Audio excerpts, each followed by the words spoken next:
What's up, guys and ghouls, and welcome to another episode of Fright Mic. I'm Liz. I'm Sam. And today we are talking about not your mama's Iron Man. No, ma'am. Not the Marvel Iron Man. No Marvel Iron Man here. We are closing out our J-horror month with Tetsuo, the Iron Man, a first-time watch for the both of us, and what an experience this was.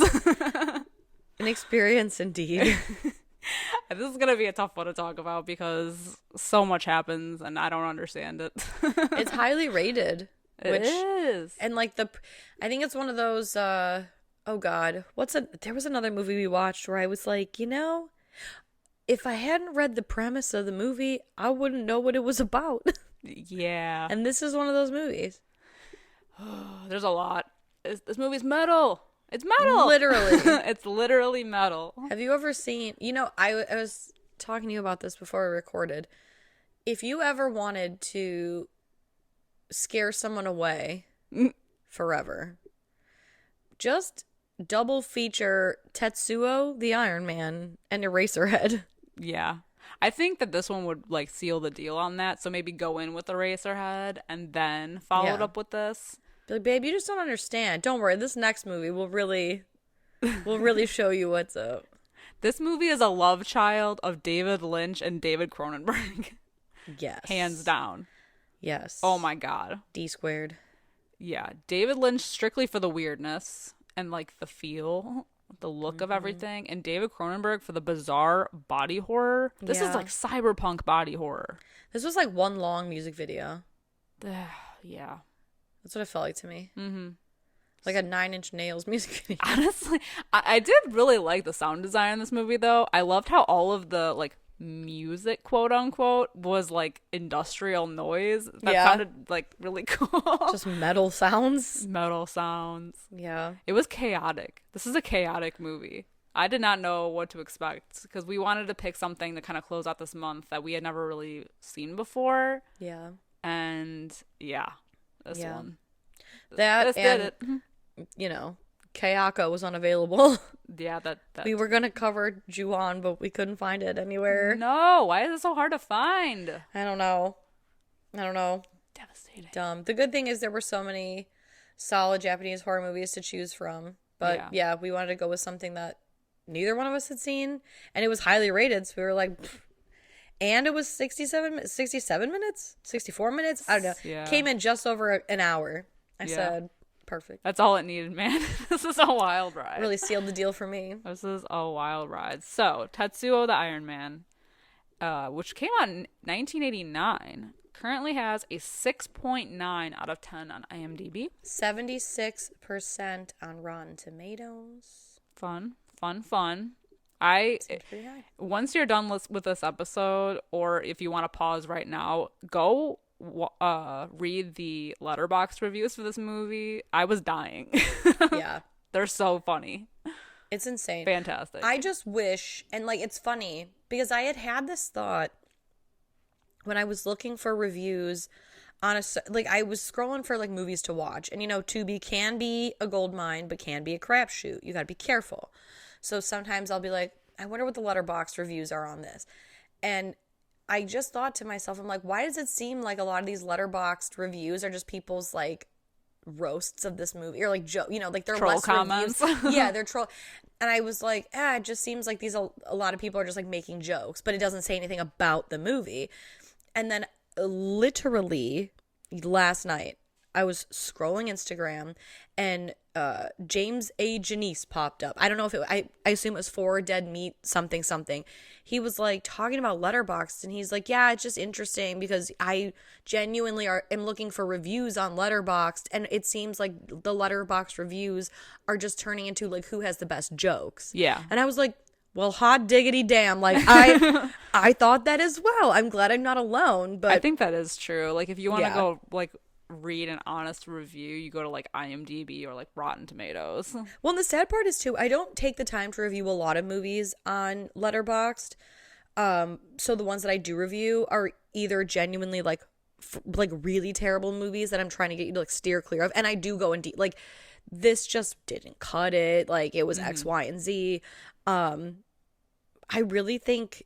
I don't think I've ever put like a good review. I just give it like 5 stars. Yeah. You know, because if it's a good review, I want you to watch the movie. Right. If it's a bad movie, I'm like, don't. I think I just most recently reviewed Baghead. Did I write a review? I don't remember. But either way, yeah, I need more genuine reviews. Yeah.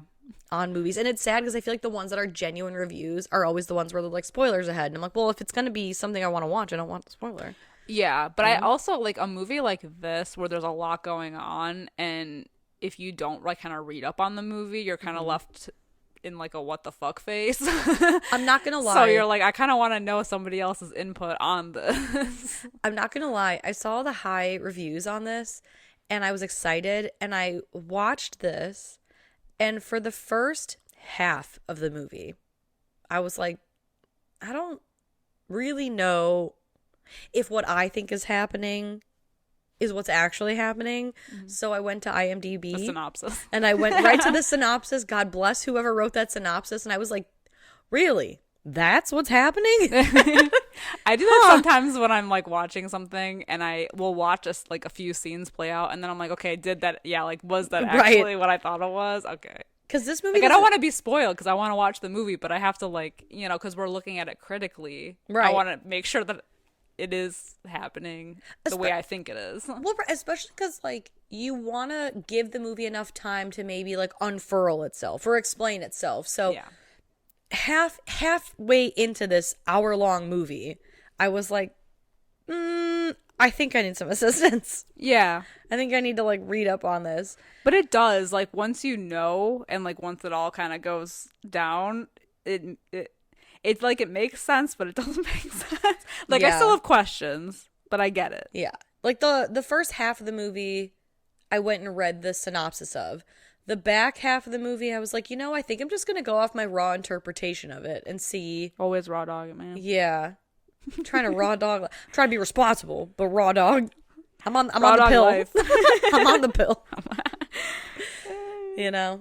Yeah, I don't know. Let's dive into this one, shall we? Let's dive right in. So we start... Watch us be completely wrong about what this movie is. The first half of my notes are correct, according to IMDb. So you wrote the synopsis. I trust the man or woman, or I guess I should say I trust the person who wrote the synopsis. The being who wrote it. The movie opens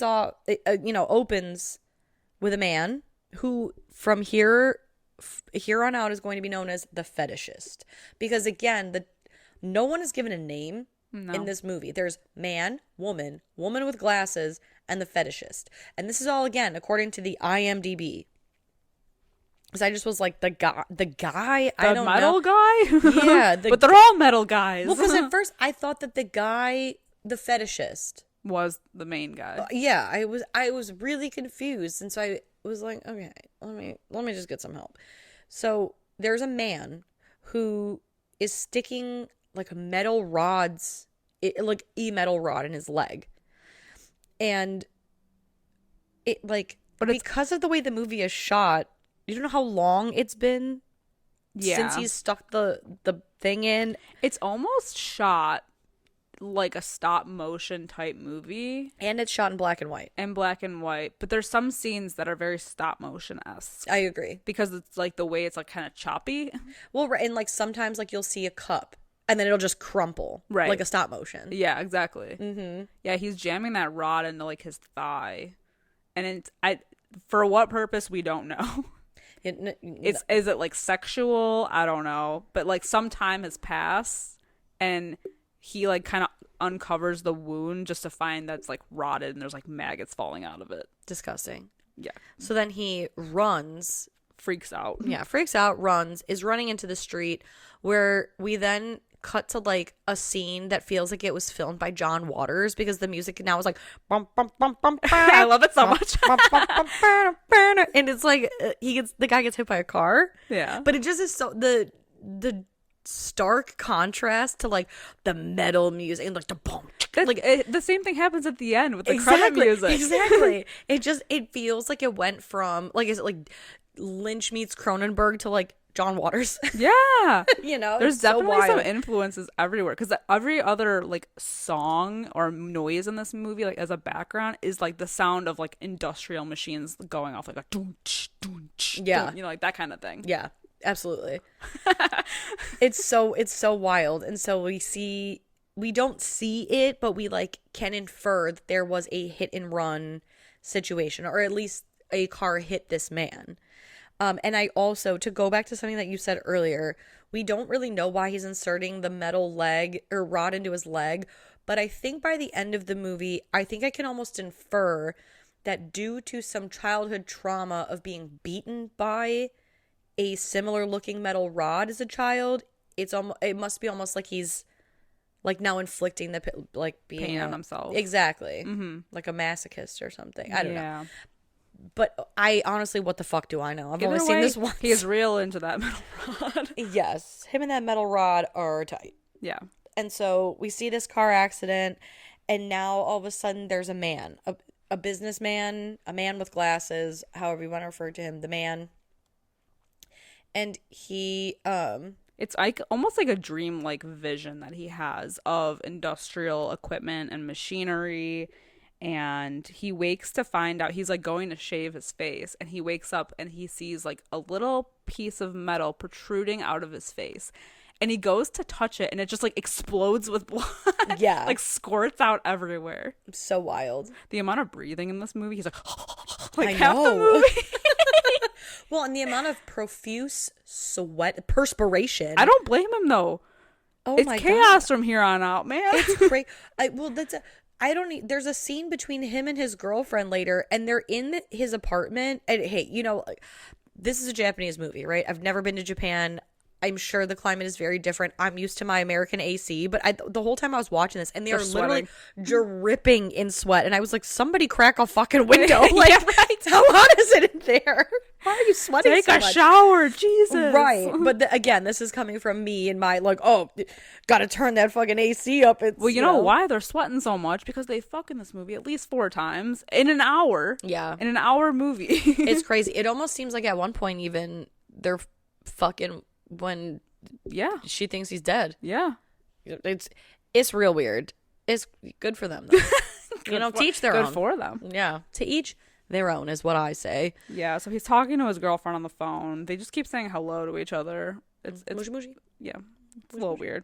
But she mentions that she can't stop thinking about the incident that occurred. Mm-hmm. She kind of like brushes off. Mm-hmm. So like we don't know anything about that yet. Right. And then it cuts to him kind of like on the train heading to work when he's going to sit on the platform. Like there's like a bench there, and a woman who is sitting next to him who kind of is like getting bad vibes from him and just kind of like moves away from him more. And as she's like moving down, she notices like an organ shaped like metal thing, nest. blob, I don't even know. Yeah. With metal coming out of it, which then possesses her. And then she becomes like a metal zombie. It's kind of cool though. Like her, like how she looks as a possessed person is cool. It looks kind of like OG Night of the Living Dead zombie. Mm-hmm. Yeah. And she has like this crazed look in her eye. And so she then proceeds to chase him throughout this entire station. It's amazing. And it like the music is like, like it sounds like pots and pans banging around. Yeah. Real industrial type shit. Real tense. He's like breathing real heavy. And he basically is like you said, running around until he defeats her in a way that I can't even really describe. I don't even know how, because then he like he somehow kills her and then is like yeeted into a different area. She has the metal arm, right? Yeah. Yeah, that metal arm. Oh, because the metal arm that he cut it off and it still keeps moving. It's like almost like Evil Dead-esque or something. Did I miss that? I must I have don't been remember. taking There's a metal arm, arm, and I'm like, oh yeah, that's right, because she has the metal arm, but it's almost like it possesses her. Yeah, so it reminds me of Evil Dead. That's true. That's with true. like the possessed hand. Yeah. Yeah, there's that. But this whole thing, like, the camera work in this movie is insane. Yeah. Because when he defeats her and he's like shot back into wherever the hell, it looks like I can't even describe it because it's something I've like never seen before. It feels like a 90s music video where it's just There like people are super moving. zoom shots, through like the streets of the city. Like it looks like people are floating down the streets. Yeah. It's you ever seen the Two Become One Spice Girls music video? Yeah. Gives that, but in black and white and not as sexy. Yeah. You know what I mean? Yeah, so after he defeats her, he happens to notice that he has now a metal growth protruding from his arm and his ankle. Yeah, it's like a pipe. Yeah, he's slowly becoming more of a metal man. And then he has a weird dream. A real weird dream. It's a real erotic dream. You know? So it's a vision of his girlfriend who's doing like this like sexy sensual dance for him, but she has like a tubing pipe like around her waist, and it's meant to like kind of mimic a penis. Like a penis. And he he like bends over and it's like deduced that Yeah, it's in the butt. He said what in the butt. Yeah. He's getting sodomized by this pipe, and he wakes up and these people are into some real freaky shit. Yeah, well, he wakes up after having that dream, and he finds that he's becoming like even more of a metal guy. And instead of seeing a metal guy, he's a real metal guy. He's a real metal dude. Yeah, his wound is like spread over his face now. Right. So instead of seeing that he's like turning into an iron guy and just having a dream where he got BF'd by his GF, he was like, hey, I think now's a good time to bang. Yeah. And then they have sex. Mm-hmm. And then they eat breakfast. Yeah, he cooks her breakfast. And then even that's weird because then she's like giving oral to all the food.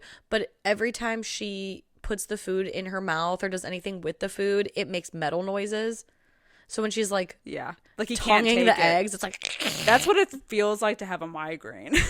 Yeah, absolutely. When everything sounds like agony. Hands down. And they finish the breakfast, and after that, I think they're gonna like have sex again, but then his penis turns into a giant dildo. It's crazy. And not the first time we've had a dildo on this podcast. No, it is not. And I did think about that. And it won't be the last. I hope it's the last. You don't like a good dildo? Oh God, it's interesting. That much I will say. Enjoy the podcast, like what you hear, and you want to hear more? Well, you're in luck. We have a Patreon. That's right. If you don't know, we talk about new movies on our Patreon. We do monthly rewinds so that way you can find out what we are watching between our main episodes. Sometimes we craft spooky cocktails to match our theme of the month, and watch parties galore. So much fun over there. Head over to patreon.com/Fright Mic podcast to check that out. Again, if you want to hang out with us a little bit more, then support us over on patreon.com/Fright Mic podcast. And we'll love you forever. Okay, bye. Yeah, his like penis turns into a drill, and then his face gets all crazy, and he locks himself in like a closet, right? And she's banging on the door to like, let me in. I love you. Nothing could scare me. Please, I've seen everything in life. Nothing could scare me.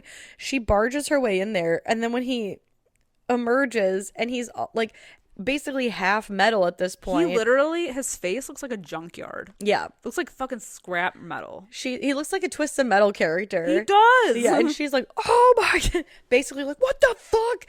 And he becomes, I feel like at this point, fully possessed by this metal, because now he's after her. And he's like, yeah, you want to see what my fucking pipe can do? Blah, blah, blah. And he keeps trying to kill her with the the dildo. The dildo. He's like chasing her around the apartment. Yeah. But then she grabs a knife and she stabs, after stabbing him, like, kind of like body stabs, she gets him in the neck. And you're like, oh. You know what's crazy though too, and I noticed this about a couple scenes, and a scene like right after this too, is when she stabs, like when anyone's bleeding, because it's in black and white, it kind of looks like oil too. Ooh. So I'm like, ooh, is that like, like is he bleeding or is that oil coming out of him? Because clearly this metal is taking over his body and it's like getting into his brain now too. Interesting. I didn't even think about that. Oh. Ooh. Yeah, so she stabs him. Time for your oil change. This was a porn. Yeah, right? I'm gonna give you your oil change now. Yeah, she stabs him, and then it's real weird because she's like laying on top of him, and she keeps like twisting the knife, and his little dildo stops spinning. So you're like, oh, he's dead. And then she's again like nuzzling him in the face and like licking his face, and so you're like, is she gonna fuck this guy? At least that's what I was thinking. Is she gonna fuck this guy?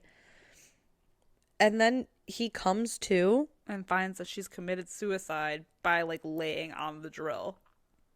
Now see, I initially didn't interpret it that way. You thought it was the other way. Yeah, I thought that maybe he like didn't, like something sparked in his brain and his dildo started back up, and she just happened to be like laying there. Oh, maybe laying there.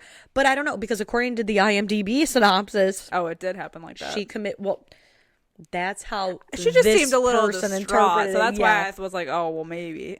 She seemed horny to me. I was very confused at first. So however you want to interpret the information we've provided here for you, either way, she got drilled. Yeah, she's no longer with us. No.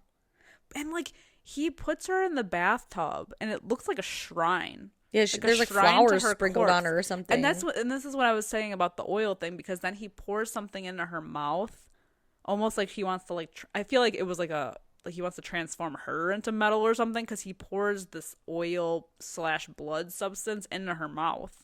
It's real weird. Now, see, I also had a different interpretation of that. Oh, see, this is why it's fun. I'm coming from a place of eroticism, apparently. Well, you have to, because up until this point, it all has been. Right. So I interpreted it as that tube that he was pulling out of her throat was his tongue.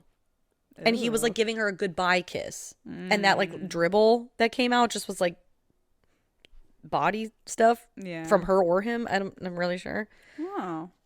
That's how because we never come back to her again. The only time we ever see her again is at the end. When there's a flashback. Yes. Yeah. So I don't know. I feel like I'm sure there's a right and a wrong answer. Yeah. I don't know what that is. I think a lot of this and I'm not here to say. Up for interpretation. Yeah.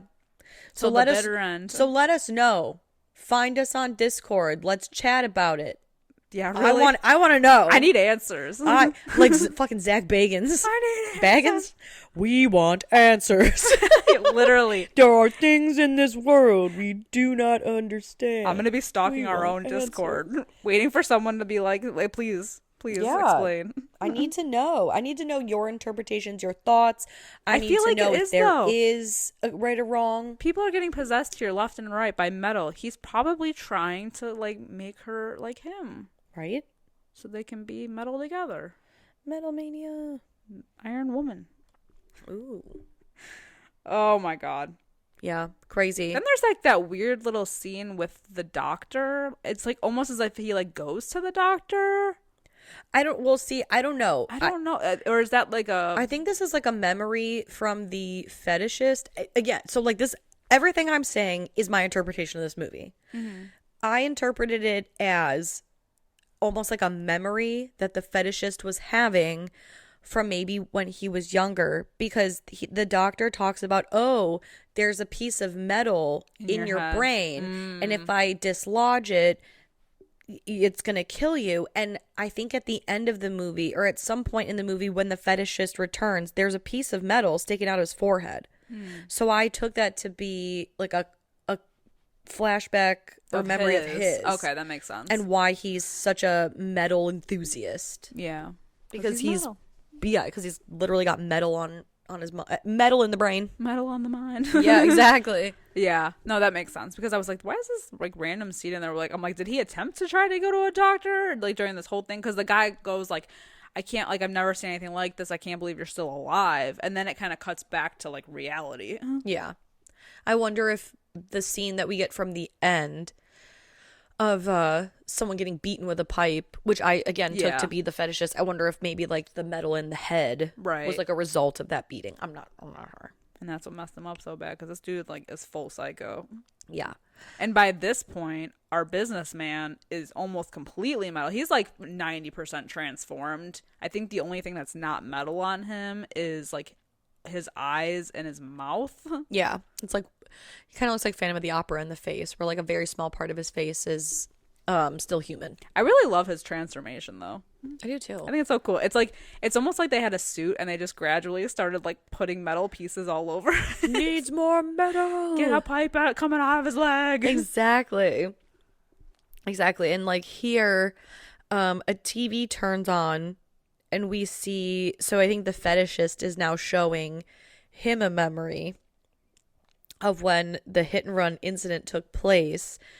And I think it's funny because this whole movie, even though I was having a hard time understanding what was going on, I feel like when I saw this reveal that like, oh my God, the businesswoman or the businessman and the woman were the ones who hit that guy, I knew that immediately in the beginning when she's like, I keep thinking about that incident. I'm like, oh, so these are the people. Yeah, but we're given the flashback just to clarify that they were indeed the people who hit him. Yes. And not only did they hit him, but they took his body in their car, drove it to the middle of nowhere, dumped it, and then proceeded to like fuck against a tree. Mm-hmm. They just can't get enough of each other. No. And they're also like a little, I don't know, is voyeurism the correct term when like you want like people to watch you? Yeah, because they're like, oh, he's watching. And the woman's like super into it. Yeah. Is that voyeurism? I think so. Okay. If it's not, I feel dumb. But either way, she's getting off on the fact that this possible dead dying person. Yes. And he's watching them have sex. Very interesting stuff. And then he gets a phone call a la The Ring style. And this person on the other end of the phone is like, I know what you did. I know what you did last summer. I know your shit. I guess he gets that call before the TV comes on. Yeah, but either way, he's coming for him. And so the businessman doesn't want to like deal with that shit. He tries electrocuting himself and that doesn't work. Yeah, never works when you need it to, you know? Yeah. You got to plug in a Christmas tree. Yeah. From the 90s. Honestly. Really get that shit is real dicey. Yeah. Got to stick a fork in a toaster. Yeah. You know? Oof. I know. You got to plug in an old heating pad. Yeah. Exactly.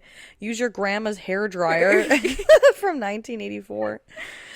Oh man. Yeah, so the fetishist is coming for this new Iron Man, and when he comes to the apartment, he fights him. And again, he possesses the girlfriend's body. Yes. I completely forgot about that. It's so weird. Yeah. Yeah, he goes and attacks him, and he basically kind of like shows the businessman like this whole like new world, like this new possibility of what like the world can be and how it can all be turned into metal. Yeah. Everything is metal. Everything is metal. It's very made of some and metal. the way that like his vision looks, it kind of looks like Terminator 2. Oh, okay. Like how they show the apocalypse looking, like after the machines have taken over, everything is like scrap metal. Yeah. All I could see, like I said, all I could see during this scene especially was just like Eraserhead. Yeah. No, I agree. Like the real abstract shit. Yeah. Everything is industrialized. Yeah. Yeah. And obscure. Like we don't know what's happening because we don't see a lot of people because we keep getting these shots of like the streets, like these like super zoomed in shots, and it's like really quick camera work through these streets, and we don't see anybody. Yeah. Other than the train scene. Mm-hmm. And that's it. Yeah. Yeah. This is the second movie we've talked about recently where there's like no one, where there should be a lot of people. I know. Which I think is interesting. Yeah. It is interesting. Yeah. Really gets you honed in on the situation even more. Absolutely. Total sidebar real quick, but it made me think about this time that someone had shown me that movie, my best friend's wedding or something. I came in at like the very end. I think it's that Julia Roberts movie, right? And it was like towards the end. All I know is that she was chasing him. Julia Roberts was chasing someone through what is supposed to be downtown Chicago, and there is no traffic. And I was like, lies. That's unrealistic. Absolute lies. Absolutely not. Bullshit. Yeah. You ain't chasing anybody through nowhere in the city. Yeah. You'd have a better chance on foot. We should do an entire thing about unrealistic chase scenes where there's nobody around. Yes. No one getting in the way. Yeah. Where are the citizens? All the John Wick movies, as much as I love them, there's a lot of chasing and beating up in hallways, and there's no one around.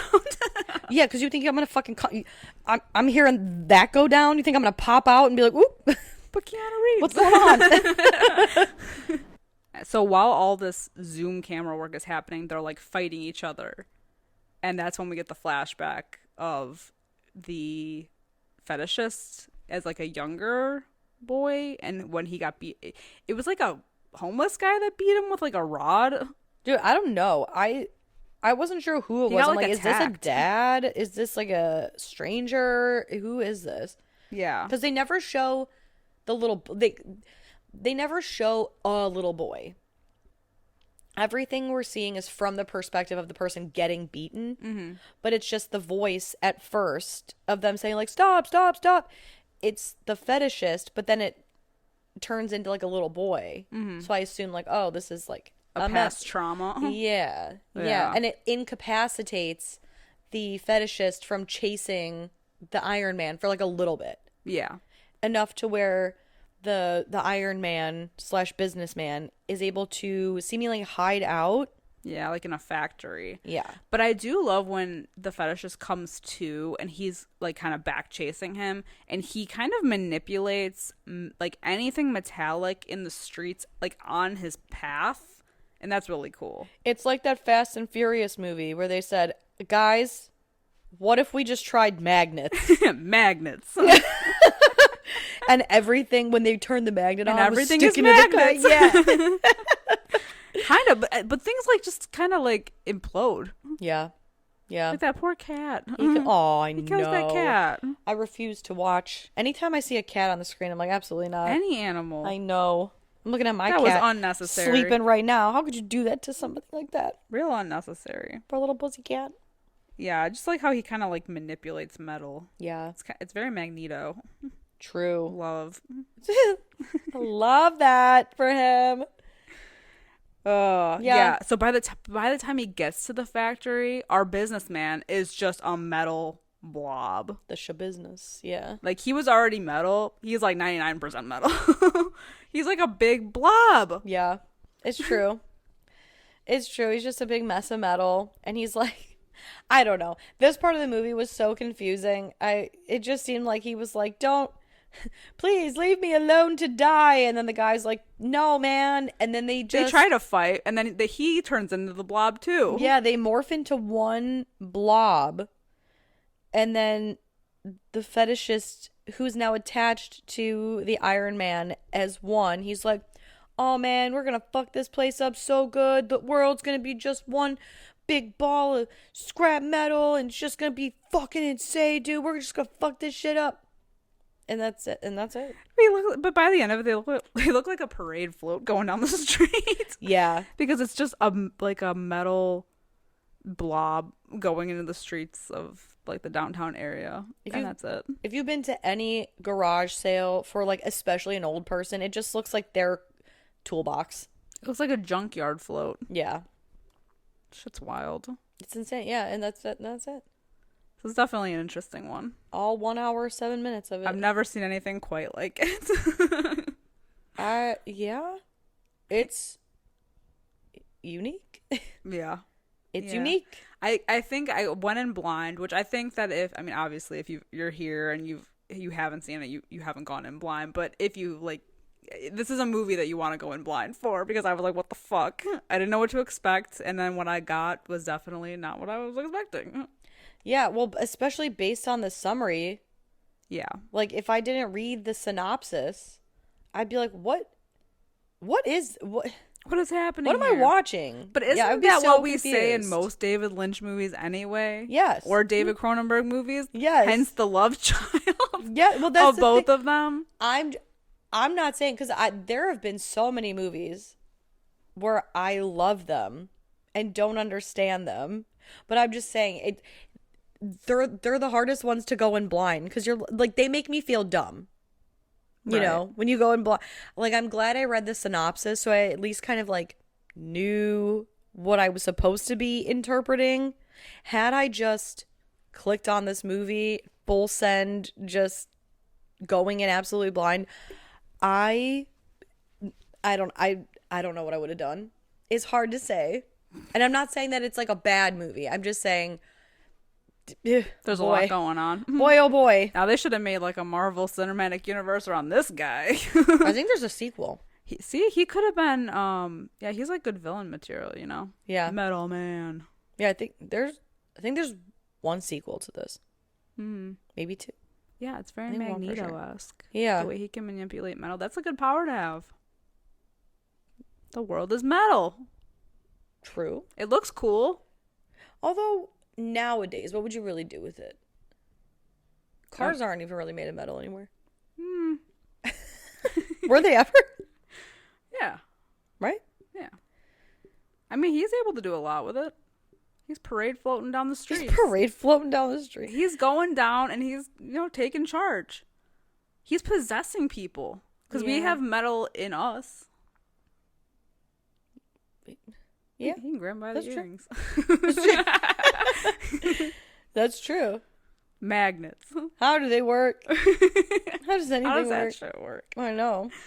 Yeah, what a wild ride. Mm-hmm. What a wild ride. I feel like I don't have anything to say other than someone tell me if my interpretation is correct. Mm-hmm. Or let's discuss. I think it is. I think it's a good movie to discuss. Yeah. And you can do that in our Discord. You certainly can. Certainly. Why certainly? All right. So what do you want to rate it? This is a movie that'll be interesting to rate. It's hard to rate because I feel like the rating system here over at Fright Mic Incorporated is mostly opinion based. Yeah, mostly opinion based. It's like mostly on enjoyability. Yeah. I think in terms of unique material, it's up there. It's tough. I probably am not going to watch it again, but it's well made.